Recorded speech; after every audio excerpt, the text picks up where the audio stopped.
ការបងហើយអើយប្រពន្ធបងអើយអូនកុំព្រួយឡើយមើលថែខ្លួនផង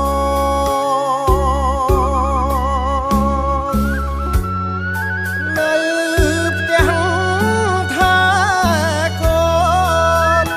ហើយអូនជួយផ្សងបន់ព្រះឲ្យបងឈ្នះខ្មាំងសាមានសមរភូមិជួមុខទុកបងកាពីនាមជាយោធាដាច់ញ៉ាមនរីកាពីឲ្យបានលះ